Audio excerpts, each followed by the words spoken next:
வணக்கம். தமிழன் தொலைக்காட்சியின் தேர்தல் களம் நிகழ்ச்சிக்காக தஞ்சை பாராளுமன்ற தொகுதியில் இன்று நம்மோடு இணைந்திருப்பவர் டாக்டர் ஆர் பிரணேஷ் இன்பன்ராஜ். இவர் ஒரு பொதுநல ஆர்வலர். தஞ்சை நகரத்தை பொறுத்தவரை பல சிறந்த விஷயங்களுக்கு முன்னெடுப்பாக இருந்து ஆட்சியாளர்களுக்கு சரியான நேரத்தில் சரியான விஷயங்களை சுட்டிக்காட்டி பல நற்செயல்களை புரிந்த அவர் இன்று தஞ்சை தேர்தலில் கள நிலவரம் குறித்து நம்மோடு உரையாட உள்ளார். வணக்கம். வணக்கம் சார். தஞ்சை மாவட்டத்தில் இப்போ தஞ்சை பாராளுமன்ற தொகுதி, இப்போ முன்னணி வேட்பாளர்கள் களத்தில் இருக்காங்க. இந்த கள நிலவரம் குறித்து நமது தமிழன் தொலைக்காட்சி வாயிலாக மக்களுக்கு நீங்கள் உங்கள் கருத்துக்களை சொல்லலாம். அதாவது மக்களுக்கு நான் என்ன சொல்ல வரேன் அப்படின்னா, அனைவரும் கண்டிப்பாக 100% வாக்களிக்க வேண்டும். ஜனநாயகம் அப்பொழுதுதான் நம் தமிழ்நாட்டிற்கும் நமக்கும் பெருமை. இந்த ஜனநாயகத்தில் வாழ்கின்றோம் என்றால் அது அடையாளம். வாக்களிப்பது நம்மளுடைய அடையாளம். அதே மாதிரி பார்த்தீங்க அப்படின்னா, இப்போ தஞ்சாவூர் பாராளுமன்றத்தில் நமக்கு இவங்கள தான் பிடிக்கும் அவங்கள தான் பிடிக்கும் அப்படின்ட்டு இல்லாமல், நீங்கள் உங்களுக்கு யாரை பிடிக்குதோ அவங்களுக்கு நீங்கள் ஓட் பண்ணுங்கள். இப்போ நோட்டா பிடிக்குதா, நோட்டாவுக்கு ஓட் பண்ணுங்கள். இல்லை எந்த ஒரு கட்சி சார்பையும் பிடிக்குதா பண்ணுங்கள். அதே மாதிரியே இதில் பார்த்தீங்க அப்படின்னா சுயேட்சை வேட்பாளர்களையும் நிற்கிறாங்க. ஸோ இது ஒரு தனி மனிதன் சுயேட்சையாக நிற்க முடியும், அரசியலுக்கு மட்டும் வேட்பாளராக இருக்க வேண்டும் என்று இல்லாமல் சுயேட்சையாக நிற்கிறவர்களையும் நாம் அவர்களில் எல்லாத்தையும் பார்த்து நம்ம யார் நமக்காக வாதாடுவாங்களோ அவங்களுக்கு நம்ம ஓட் போட்டு அவங்க ஒரு தலைவராக தேர்வு பண்ணி நம்ம அதை பாராளுமன்றத்துக்கு நம்ம அனுப்பணும்.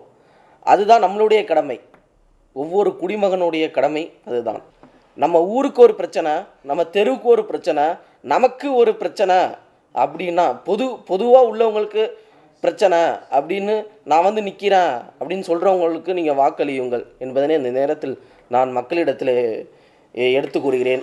பொதுவாக இப்போது வாக்காளர்கள் என்று எடுத்துக்கொள்ளும்போது முதிர்ந்த வாக்காளர்கள் இருக்காங்க. அதாவது 60 வயதை கடந்தவர்கள், 80 வயதை கடந்தவர்கள் இப்படி இருக்காங்க. இப்போது இந்த பருவத்தில் 18 வயதை கடந்து முதலாக வாக்களிக்க வர்றாங்க இளைஞர்கள், மகளிர்கள். இவங்களுக்கு நீங்கள் என்ன சொல்ல? இதற்காக இந்த 80 வயதை கடந்தவர்கள், 60 வயதை கடந்தவர்களுக்கெல்லாம் போஸ்டல் ஓட், அவங்கள வீடு தேடி, இப்போ முடியலை அப்படின்னா அவங்களுக்கு வீடு தேடியே போய் இது பண்ணுறாங்க. ஃபிசிக்கலி சேலஞ்சு பீப்புள்ஸ் ஆல்சோ அவங்க வீட்டில் இருந்தே அவங்க ஓட்டளிக்கிற மாதிரி அவங்க இப்போ உள்ள இது பண்ணுறாங்க. இப்போ பார்த்தீங்க அப்படின்னா 55 அவங்களுக்கு வயதே கணக்கு கிடையாது. 50 வயசாக இருந்தாலும் சரி, 20 வயசாக இருந்தாலும் சரி, 80 வயசாக இருந்தாலும் சரி, அவங்களுக்கு வீட்டிலே போஸ்டல் ஓட் போய் வாங்கிட்டு இருக்காங்க அதிகாரிகள். அதுக்காக நம்ம இந்த அதிகாரிகளை நாம் இந்த நேரத்தில் பாராட்ட வேண்டும். 18 வயசில் இப்போ ஓட்டு போட வர முதல் ஓட்டாளர்கள்னா அப்படின்னா, நீங்கள் ஃபஸ்ட்டு ஜனநாயகம் என்றால் என்ன அப்படிங்கிறத நீங்கள் புரிஞ்சுக்கணும். ஜனநாயகத்தை நாம் எப்படி பின்பற்ற வேண்டும் அப்படிங்கிறதையும் புரிஞ்சுக்கணும். ஏன் வேட்பாளர்களை நிறுத்துகிறாங்க அப்படிங்கிறதையும் புரிஞ்சுக்கணும். ஏன்னா வேட்பாளர்களை நிறுத்தினாதான் அது ஜனநாயகம். அதுலேருந்து யாராவது ஒருத்தவங்க நம்ம ஓட்டு போட்டு அவங்க தேர்வு பண்ணுறவங்க தான் இப்போ இது ஒரு தலைவனாக, ஒரு சிறந்த குடிமகனாக போய் நம்ம 500 பேரும் இப்போ ஒரு இடத்துல போய் இன்னும் எனக்கு இது பண்ணி கொடுங்க, அது பண்ணி கொடுங்க அப்படின்லாம் கேட்க முடியாது.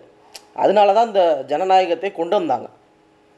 அதனால தான் நம்ம ஃபஸ்ட்டு முதலில் நம்ம ஜனநாயகம் என்றால் என்ன அப்படிங்கிறத எல்லாருமே புரிஞ்சுக்கணும். இப்போ தஞ்சை பாராளுமன்ற தொகுதியை பொறுத்தவரை இப்போது களத்தில் நிற்கின்ற வேட்பாளர்களை பொறுத்து கள நிலவரம் எப்படி இருக்கும் என்று நீங்கள் கணிக்கிறீர்கள்? தஞ்சையில் நிற்பவர்கள் பார்த்தீங்க அப்படின்னா ஒவ்வொரு கட்சியும் சொன்னோம் அப்படின்னா, முதலாவதாக நம் மனதில் தோன்றுவது ஆளுங்கட்சியான திராவிட முன்னேற்றக் கழகம். இந்த திராவிட முன்னேற்றக் கழகத்தில் பார்த்தீங்க அப்படின்னா நம் தஞ்சை பாராளுமன்றத்தில் நிற்கிற வேட்பாளர் பேர் வந்து ச முரசொலி அண்ணன், வெற்றி வேட்பாளர். அவர் பார்த்தீங்க அப்படின்னா ஒரு வழக்கறிஞராக இருந்து பல சவால்களை மேற்கொண்டவர். மக்களிடத்தில் இன்னும் சொல்லப்போனால் அவர் சிறு வயது தான் ஆகிறது. மக்களிடத்தில் இயல்பாக அணுகி வாக்குகளை சேகரிக்கிறார். அடுத்ததாக வந்திருக்கவங்க ஏடிஎம்கே அலைன்ஸ் டிஎம்டிகே. அவங்க வந்து பார்த்திங்க அப்படின்னா வெற்றி வேட்பாளர் அண்ணன் திரு பி சிவனேசன் அண்ணன் அவர்கள். அவங்க பார்த்திங்க அப்படின்னா அவருமே வந்து சிறு வயதாக இருந்தாலும் மக்களிடத்தில் ஒரு கண்ணியத்துடன் போய் வாக்கு கேட்குறாரு. இப்போ 3ஆவதாக பிரதமராக 3 முறை ஆண்ட பிஜேபி, அதாவது பாரதிய ஜனதா கட்சி, அவங்க வந்து பார்த்திங்க அப்படின்னா அண்ணன் திரு கருப்பு எம் முருகானந்தம். இப்போ அடுத்து நம்ம இப்போ முன்னாடி வச்சு பேசிகிட்டு இருக்கோம் இந்த மைக் சின்னத்தில் கேட்கக்கூடிய நாம் தமிழர் கட்சி. அவர் பார்த்திங்க அப்படின்னா கல்வியாளர் ஹுமாயூன் கபீர் சார் அவர்கள். ஏன்னா அவர் வந்து வயதில் கொஞ்சம் மூத்தவராக இருந்தாலும் அவர் மக்களிடத்தில் கண்ணியத்துடனும் ஒரு குழந்தை தன்மையோட வந்து எல்லாரோடையும் பழகுறாரு. எப்படி நம்ம முரசனை பண்ணுறாங்களோ அதே மாதிரியே பண்ணுறாரு. அனைத்து விவசாயிகள் சங்கமும் நம்ம ஆளுங்கட்சியாக இருக்கின்ற திராவிட முன்னேற்ற கழகத்தினுடைய ஒரு கைகோர்த்திருந்தாலும் இவர் மட்டும் வந்துட்டார். இது யாரும் இல்லை, நம்ம தஞ்சையில் உள்ள PR பாண்டியன் அண்ணன் அவர்கள் வந்து ஒரு வேட்பாளரை நிறுத்தியிருக்காரு. செந்தில்குமார் அவர் பேர். அவர் வந்து சின்னம் பார்த்திங்க அப்படின்னா அவருக்கு நல்ல அருமையான ஒரு சின்னம் கொடுத்துருக்காங்க, கப்பல். அவரும் பார்த்திங்க அப்படின்னா நேற்றைய தினம் வந்து 100 விவசாயிகளை வந்து இது பண்ணி ப்ரெஸ் மீட்லாம் கொடுத்துருக்காங்க. அதனால் வந்து எல்லாருமே வந்து மக்களை எப்படி ரீச் பண்ணணும் அப்படின்ட்டு எல்லாருமே தெரிஞ்சுக்கிட்டாங்க. அதனால் வந்து இதில் ஜெயிக்கிறது வந்து பார்த்திங்க அப்படின்னா முரசன்னு ஜெயிக்கிறதுக்கு வாய்ப்பு இருக்குது. இருந்தாலும் ஓட்டு செதறும் என்று இந்த நேரத்தில் நான் சொல்கிறேன். வணக்கம். தமிழன் தொலைக்காட்சியின் தேர்தல் களம் நிகழ்ச்சிக்காக தஞ்சை மாவட்ட செய்தி பிரிவு இப்பொழுது கும்பகோணத்திற்கு வருகை தந்திருக்கிறோம். கும்பகோணத்தில் கள நிலவரம் என்னவென்று ஆராயும் முன் தஞ்சை நாடாளுமன்ற தொகுதிக்கு அடுத்து மயிலாடுதுறை பாராளுமன்ற தொகுதி இந்த கும்பகோணத்தில் இருக்கிறது. இது தொடர்பான செய்திகளை கும்பகோணம் செய்தியாளர் திரு துரை தினேஷ்குமார் நமக்கு அறிய தருகிறார். மயிலாடுதுறை பாராளுமன்ற தொகுதிக்கு உட்பட்ட கும்பகோணம் சட்டமன்ற தொகுதியில் சுதா அவர்கள் அகில இந்திய காங்கிரஸ் கட்சியின் சார்பில் போட்டியிடுகிறார். அடுத்ததாக மா.க. ஸ்டாலின் அவர்கள் பாட்டாளி மக்கள் கட்சியில் சார்பில் போட்டியிடுகிறார். அடுத்தது திரு காளியம்மாள் அவர்கள் நாம் தமிழர் கட்சியின் சார்பில் போட்டியிடுகிறார். இவர்களைத் தொடர்ந்து 17 சுயேட்சை வேட்பாளர்களும் களத்தில் இருக்கின்றனர். மயிலாடுதுறை பாராளுமன்ற தொகுதிக்கு உட்பட்ட இந்த கும்பகோணத்தில் நீங்கள் செய்தியாளர்களாக பணியாற்றி கொண்டிருக்கிறீர்கள். இங்கு போட்டியிடும் வேட்பாளர்களை பற்றிய தகவல்களையும் தந்துள்ளீர்கள். கள நிலவரம் யாருக்கு வெற்றி வாய்ப்பு அதிகம் இருக்கிறது என்று மக்கள் நினைக்கிறார்கள் என்பதை கூற முடியுமா? கள நிலவரம் என்பது இங்கு நாளுக்கு நாள் மாறுபட்ட ஒரு நிலைமையாகத்தான் தெரிகிறது. ஒரு வேட்பாளர் இன்று முந்துகிறார் என்று நினைத்திருந்தால் அன்றைய கள நிலவரம் அப்படியே தலைகீழாக மாறி மறுநாள் வேறொருவர் முன்னேறுகிறார். இந்த வேட்பாளர் தான் இறுதியாக வெற்றி பெறுவார் என்று அறுதியிட்டு கூட முடியாத ஒரு குழப்பமான நிலைதான் மயிலாடுதுறை பாராளுமன்ற தொகுதியை பொறுத்தவரை இருக்கிறது. மயிலாடுதுறை பாராளுமன்ற தொகுதியில் தமிழன் தொலைக்காட்சி வழங்கும் தேர்தல் களம் நிகழ்ச்சிக்காக பொதுமக்களின் கருத்தை இப்பொழுது கேட்போம். இந்த மயிலாடுதுறை பாராளுமன்ற தொகுதியில் எந்த கட்சி வேட்பாளருக்கு அதிகமான ஆதரவு இருக்கிறது? தங்களது கருத்துக்களை பதிவு செய்யுங்கள். அதாவது மயிலாடுதுறை பாராளுமன்ற தொகுதியில் அதிகமான முறையில் காங்கிரஸ் கட்சி இங்கே வெற்றி பெற்றிருக்கு. இருந்த போதிலும் இப்போ தற்சமயம் இந்த தொகுதியில் இருக்கக்கூடிய பல்வேறு பிரச்சனைகளை பொறுத்து, இன்றைக்கு நிற்கக்கூடிய வேட்பாளர்களின் நிலவரத்தை பொறுத்து இன்றைக்கு ஒரு மாறுபட்ட கோணத்திலே மக்கள் சிந்தனைகள் இருக்கிறது. உதாரணமாக சொல்ல வேண்டும் என்று சொன்னால், காங்கிரஸ் இயக்கத்திலே வெளியூரிலிருந்து ஒரு முகம் தெரியாத ஒரு வேட்பாளர், அந்த கட்சியிலே அவர் பிரபலமானவராக இருக்கலாம், ஆனால் இங்கே ஒரு புதிய முகத்தோடு இங்கே இருக்கின்ற வேட்பாளர்கள் நிறைய பேர் இருக்கிறார்கள். அவர்களெல்லாம் விட்டுவிட்டு இன்றைக்கு புதியதாக ஒரு வேட்பாளரை சென்னையிலிருந்து இங்கே கொண்டு வந்து நிறுத்தியிருக்கிறார்கள். இந்த மயிலாடுதுறை தொகுதியிலே இன்றைக்கு பாரதிய ஜனதா கட்சி கூட்டணியில் நிற்கின்ற வேட்பாளர் கடந்த 3 ஆண்டுகளுக்கும் மேலாக இந்த குடந்தையை மாவட்டமாக்க வேண்டும் என்கிற நிலைமையிலே பல போராட்டங்களை முன்னிறுத்து ஒரு பஞ்சாயத்து யூனியன் தலைவராக இருந்து அங்கே சிறப்பான ஒரு மக்கள் பணியை செய்தவராக இருக்கிறார். ஆகையினால அவருக்கு நாம் ஒரு வாய்ப்பை கொடுக்கலாமா என்ற சிந்தனைகள் இன்றைக்கு பொதுவாக மத்தியிலே பாரதிய ஜனதா கட்சியினுடைய ஆட்சியிலே பிரதமர் மோடி அவர்களுக்கு ஒரு வாய்ப்பை கொடுக்கலாமா என்கிற ஒரு சிந்தனையும் இன்றைக்கு மக்களிடத்தில் இருக்கின்ற காரணத்தினால் இந்த நிலவரப்படி எந்த கட்சி வெற்றியடையும் என்பதை சொல்ல முடியாத ஒரு சூழ்நிலையாக இன்றைக்கு இருக்கிறது. இது நாளைய பொறுத்த இந்த ஒரு வார காலத்திற்குள் எப்படி மக்கள் மனநிலை மாறுகிறது என்பது காலப்போக்கில் தான் சொல்ல முடியும். ஆனால் இந்த முறை ஒரு மாறுபட்ட ஒரு தீர்ப்பாக மயிலாடுதுறை இருக்கலாம் என்று ஒரு எண்ணங்கள் இருக்கிறது. நன்றி சார், நன்றி. வணக்கம் சார். நீங்கள் இப்போ கும்பகோணத்தில் இருக்கீங்க. இப்போ உங்களுக்கு மயிலாடுதுறை பாராளுமன்ற தொகுதியில் வேட்பாளர்கள் நிற்கிறாங்க. யார் யார் நிற்கிறாங்கன்றது உங்களுக்கு நல்லாவே தெரியும். இந்த கும்பகோணம் சட்டமன்ற தொகுதியை பொறுத்த வரைக்கும் இந்த தேர்ந்தெடுக்கப்பட போகும் வேட்பாளர் என்னென்ன செய்யணும்னு எதிர்பார்க்குறீங்க? என் பேர் கார்த்திகன். நான் பூக்கடை வச்சுருக்கேன். இப்போ யார் இங்கே வந்தாலும் சரி, இப்போ போன எம்பி யார் இருந்தாங்க, நமக்கு ஏடிஎம்கே தான் இருந்தாங்கங்கிறது, அவங்க என்ன பண்ணியிருக்காங்கிறது நமக்கு இந்த பொதுவாக எல்லாருக்குமே தெரிஞ்சிருக்கும். இப்போ யார் வந்தாலும் நம்ம கும்பகோணத்துக்கு என்ன தேவை, இப்போ பார்த்திங்கன்னா இப்போ ரோடெல்லாம் ரொம்ப குறுகலாக இருக்குது, நம்ம ஊர் ரொம்ப டிராஃபிக் ஜாம் அதிகமாகுது, அதெல்லாம் கொஞ்சம் சரி பண்ணுற மாதிரி இருக்கும். இந்த மாவட்டமாக்குன்னு சொல்லிகிட்டு இருக்காங்க, இன்னும் இதுவரையும் சரி பண்ணலை. அதேமாரி பஸ் ஸ்டாண்டு பக்கத்தில் இந்த ஒயின் ஷாப்லாம் இன்னும் கொஞ்சம் நிறையா இருக்குது. நம்ம கும்பகோணத்தில் டூரிஸ்ட் இன்னும் நிறையா பேர் வந்துக்கிட்டு இருக்காங்க. பஸ் ஸ்டாண்டில் இறங்கி போகிறவங்க பார்த்திங்கன்னா இந்த ஒயின் ஷாப் பக்கத்தில் இருக்கிறதாலே அது ஒரு இதாகவே ஆயிடுது. இன்னும் அது அப்படியே தான் இருக்குது. யார் வந்தாலும் ஆட்சி வந்தாலும் சரி, கும்பகோணத்தை இன்னும் நம்ம டெவலப் பண்ணணும். இன்னும் நம்ம பார்த்திங்கன்னா கும்பகோணம் இன்னும் டூரிஸ்ட் இவ்வளோ கோயில் இருக்குன்னு தான் பேர், ஆனால் கும்பகோணம் இன்னும் டெவலப் ஆன மாரி தெரியல. உங்களுக்கு மாயவரத்துக்குன்னா மாயவரம் மாவட்டம் ஆக்கிட்டாங்க. ஆனால் மாவட்டத்தை விட கும்பகோணம் பெரிய ஊர் தான். ஆனால் இன்னும் நம்ம கும்பகோணம் ஒன்றும் டெவலப் ஆன மாதிரி தெரியல. தொழில் விஷயத்துலையும் சரி, எதுவுமே கும்பகோணம் ஒன்றும் நான் டெவலப் ஆகலை. யார் வந்தாலும் சரி, இன்னும் கும்பகோணத்தை நான் டெவலப் பண்ணணும். மற்ற ஊரை கம்பேர் பண்ணுறப்ப நம்ம கும்பகோணம் இன்னும் டெவலப் பண்ணி ஆகணும். ஆனால் யார் ஜெயித்தாலும் நமக்கு இது கிடையாது. மக்களுக்கு நம்ம என்ன தேவையோ அதை நமக்கு யார் செஞ்சால் என்ன, எந்த கட்சி வந்தாலும் சரி. இந்த மேலே இருக்க சென்ட்ரல் மத்தியில் உள்ளவங்க சப்போர்ட்டோடு நமக்கு இங்கே வந்தாங்கன்னா நமக்கு ஒரு ஆதரவு கிடைக்கும். அப்படி இல்லைங்கிறப்ப ஆதரவு கொஞ்சம் கம்மி. ஆதரவு இப்போ யார் ஜெயித்தாலும் அவங்க என்ன சொல்லுவாங்கன்னா, சென்ட்ரல் அவங்க இருக்காங்க, நம்மளால் அதை வாங்க முடியல, செய்ய முடியல அப்படிங்கிற அது ஒரு காரணமாக தான் எல்லாருமே சொல்லிக்கிட்டு இருக்காங்க. அதுக்கு என்ன ஏதோ நம்ம பண்ணிக்க வேண்டியதான். இப்போது இந்திய தேர்தல் ஆணையம் 100% வாக்குப்பதிவை முன்னிறுத்தி ஒரு இயக்கம் ஒன்று நடத்திட்டு இருக்காங்க. இப்போ 100% வாக்கு பதியணும் அப்படிங்கிறத அவங்க அழுத்தமாக சொல்கிறத பற்றி அது உங்களோட கருத்தை பதிவு பண்ணுங்கள். இல்லை, 100% எல்லாருமே ஓட்டு போட்டாகணும். ஓட்டு போட்டால் தானே இப்போ 10 பேர் ஒன்றா தானே ஓட்டில் ஜெயிக்க முடியும். அதில் 6 பேர் மட்டும் ஒன்றாலும் யார் ஜெயிக்கணும், 4 பேர் கலந்துக்கவே இல்லையே, அப்படி வின்னிங்கிறதே கிடையாது. அதனால் பொதுமக்கள் எல்லாருமே ஓட்டு போட்டாகணும்.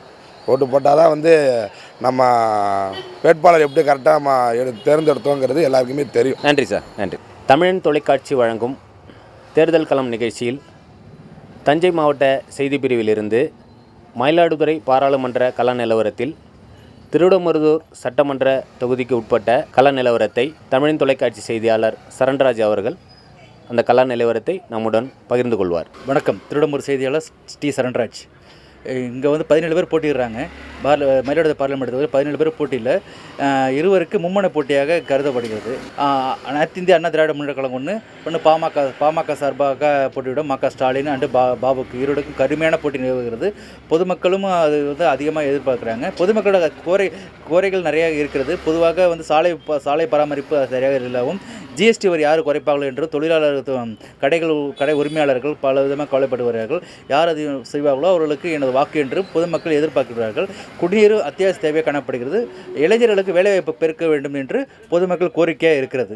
நடைபெற இருக்கின்ற தஞ்சை பாராளுமன்ற தேர்தல் குறித்த கள நிலவரம் தொடர்பாக நம்மோடு கள நிலவரம் குறித்து தங்களுடைய கருத்துக்களை தெளிவாக பதிவு செய்வதற்காக சமூக ஆர்வலர் மாறன் இணைந்துள்ளார். தேர்தல் கள நிலவரம் பற்றிய கருத்துக்களை அவரிடம் கேட்கலாம். திரு மாறன் அவர்களே, நீங்கள் தஞ்சையின் வாக்காளர். தஞ்சை களத்தில் நிற்கின்ற வேட்பாளர்களை பற்றிய தங்களுடைய கருத்துக்களை கூறுங்கள்.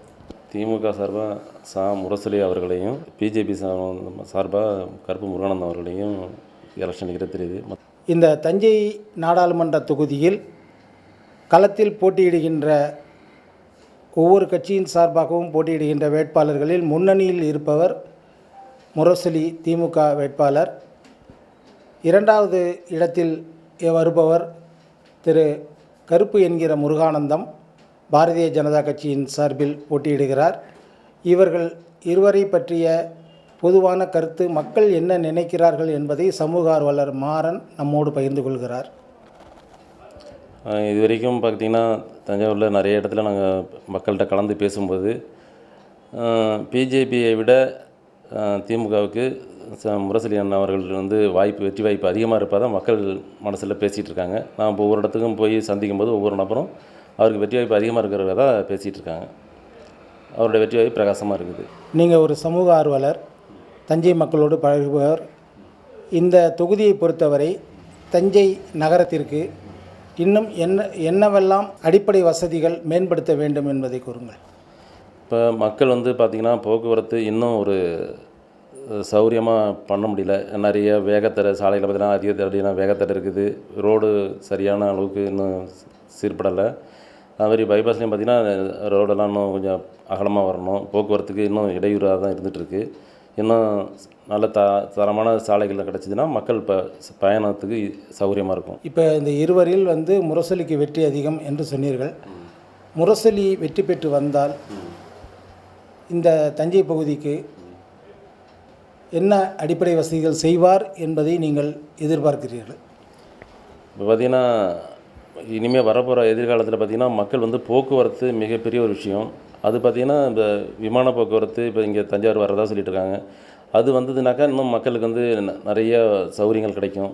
மக்கள் வெளியில் போக்குவரத்து தான் ஒரு நாட்டுக்கு ரொம்ப மிக முக்கியமானது.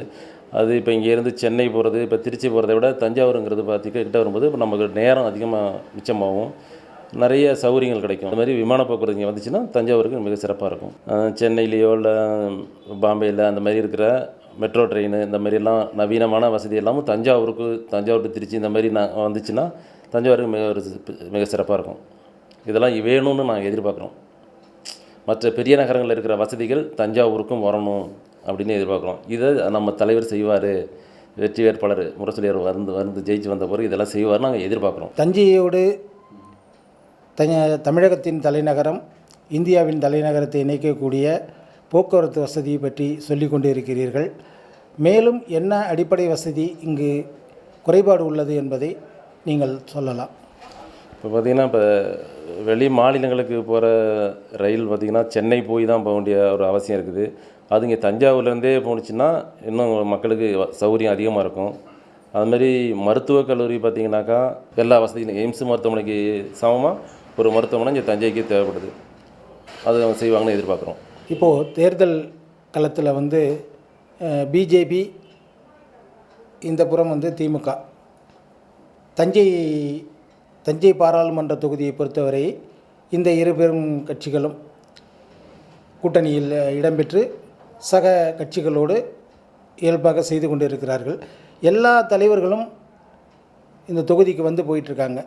இதுவரை இந்த தொகுதிக்கு வராத தலைவர்கள் இப்பொழுது யார் யார் வருகிறார்கள் நீங்கள் பார்க்கிறீர்கள்? உங்கள் கருத்துக்களை சொல்லுங்கள். நான் தஞ்சைக்குன்னு மட்டுமே சொல்லலை, தமிழ்நாட்டுக்கே பார்த்திங்கன்னா பாதிக்கப்பட்ட காலத்தில் வராத தலைவர்கள் இப்போ எலெக்ஷனுங்கிறப்ப அடிக்கடி வர்றாங்க.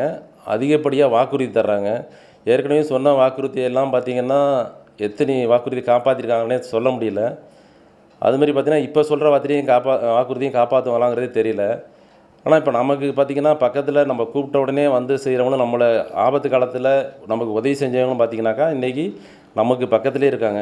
இப்போ அவங்கள நம்ம தேர்ந்தெடுத்தோம்னா நமக்கு ஒரு 10ல் ஒரு 4 கிடைச்சா கூட பரவாயில்ல. இப்போ 100 வாக்குறுதி சொன்னாங்கன்னா அதில் ஒரு 50% வாக்குறுதியை காப்பாற்றுறதுனாலே ஒரு பெரிய விஷயந்தான். இப்போ அந்த வகையில் பார்த்திங்கன்னா நமக்கு திராவிட கட்சி நமக்கு நிறைய செஞ்சுருக்காங்க. அந்த அடிப்படையில் முரசொலிக்கு வெற்றி வாய்ப்பு அதிகமாக இருக்கிறதா நான் நினைக்கிறேன். ஏன்னா ஒரு பாதிக்கப்பட்ட காலத்தில் வராதாங்க இப்போ எலெக்ஷனுக்காக மட்டுமே வந்து போகிறதுனால மக்கள் மனசில் ஒரு வெறுப்பு இருக்குது. அது அவருக்கு ஜாதகமாக அமையும் முரசொலிக்கு அப்படிங்கிறத நான் மக்கள் மத்தியில் உள்ள வெறுப்பு தான் அவருக்கு ஜாதகமாக அமையுதா, இல்லை திராவிட கட்சிகளோட ஆட்சி முறை வந்து அவருடைய வெற்றி வாய்ப்புக்கு உறுதியளிக்குதா? இல்லை, அதாவது அவங்க செஞ்ச உதவியும் அவங்க மேலே இருக்க வெறுப்பும் ரெண்டுமே இவங்களுக்கு சாதகமாக அமையுது. இது வரைக்கும் அவங்க செஞ்ச திராவிட கட்சிகள் இப்போ அன்றைக்கி ஆபத்து காலத்தில் செஞ்ச உதவிகளும் அவங்க இப்போ செய்யாமல் போன பாதிப்பும் இவங்களுக்கு சாதகமாக அமையுது. பிரதமர் மோடியை பற்றி உங்களுடைய கருத்துக்களை சொல்லுங்கள். இல்லை, பிரதமர் மோடி எனக்கு ரொம்ப பிடிக்கும். இந்த ஒரு பல ஆண்டுகளில் இருந்த நிறைய விஷயங்கள் எல்லாம் சாதிச்சிருக்காரு. ஆனால் இன்றைக்கி ஒரு விவசாயி கடந்து கத்தும்போது அவர் ஏன்னு கூட திரும்பி கேட்கல. அது எனக்கு மனசில் பார்த்திங்கன்னா இன்றைக்கி இந்தியாவோட அடிப்படையே பார்த்திங்கன்னா விவசாய நாடு. இந்த விவசாயிகள் இல்லாமல் பார்த்திங்கன்னா நீங்கள் என்ன டிஜிட்டலாக இருந்தால் கூட சாப்பாட்டுக்கு வந்து அடிப்படை தேவை விவசாயம் தான். அதை கவனிக்காமல் நீங்கள் டிஜிட்டலாக்கி என்ன பண்ண போகிறீங்க? அப்போ விவசாயிகளுக்கு வேண்டிய தேவையானதை செஞ்சு கொடுத்துட்டு அதோடு நீங்கள் அதுக்கு பிறகு நீங்கள் அதை டிஜிட்டலாக மாற்றினீங்கன்னா விவசாயமும் இருக்கும், நாடும் டிஜிட்டலாக இருக்கும், அந்த வளர்ச்சி நல்லாயிருக்கும். டிஜிட்டலாக மட்டுமே ஆக்கிட்டு அடிப்படை வசதியே இல்லாமல் டிஜிட்டலாகி என்ன பண்ணுறது? பசிக்கு என்ன பண்ண முடியும்? விவசாயம் அத்தியாவசியம். அந்த விவசாயிகளுடைய குறைகளை ஒரு செவி கொடுத்து கேட்க கூட அன்றைக்கி தயாராக இல்லை. அதுக்கு என்ன செஞ்சாருன்னு கூட எனக்கு தெரியல. அப்போ விவசாயிகள் கடந்து கதறாங்க. விவசாயிகள் நல்லா இருந்தால் தான் விவசாய நாடு நல்லாயிருக்கும். நாடு நல்லா இருந்தால் நாட்டு மக்கள் நல்லா இருப்பாங்க, தானாகவே நல்லாயிருக்கும். அப்போ அந்த அடிப்படை தேவையை சரி பண்ணாலே மக்களுக்கு நீங்கள் தனியாக எதுவுமே செய்ய தேவையில்லை. திரு மாறன் அவர்களே, நீங்கள் தஞ்சை நாடாளுமன்ற பகுதி மட்டும் அல்லாமல் இந்த காவிரி படுகை செல்கின்ற டெல்டா பகுதிகள் பூரா நீங்கள் சுற்றுப்பயணம் போய் வர்றீங்க. விவசாயிகளுக்கு இழைக்கப்பட்ட அநீதியை பற்றி சொல்கிறீங்க. இந்த கருத்துக்கள் உங்களுடைய சொந்த கருத்துக்களா அல்லது மக்களுடைய கருத்துக்களா? நான் சொன்ன இந்த நாடு வந்து விவசாய நாடு, விவசாயத்தையே நம்பி இருக்கக்கூடிய ஒரு நாடு. இதில் அடிப்படையே விவசாயம்தான். இந்த விவசாய மக்கள் வந்து நான் இப்போ என்னுடைய தனிப்பட்ட கருத்து கிடையாது. நான் சொன்னது எதுவுமே தனிப்பட்ட என்னுடைய சொந்த கருத்து கிடையாது. விவசாய மக்களுடைய கருத்தை நான் பிரதிபலிக்கிறேன், அவ்வளோதான். எனக்கு அதில் வந்து இந்த செய்திகளை நான் மக்கள்கிட்ட பிரதிபலிக்கிறேன், அவ்வளோதான். மக்கள் என்கிட்ட சொன்ன விஷயத்தை அடித்தட்டு மக்கள், விவசாயிகள் இவர்களுடைய கருத்துக்களை ஒரு சமூக ஆர்வலர் என்ற முறையில் எங்களது தமிழன் தொலைக்காட்சியின் தேர்தல் களத்தில் பகிர்ந்து கொண்டீர்கள். நன்றி.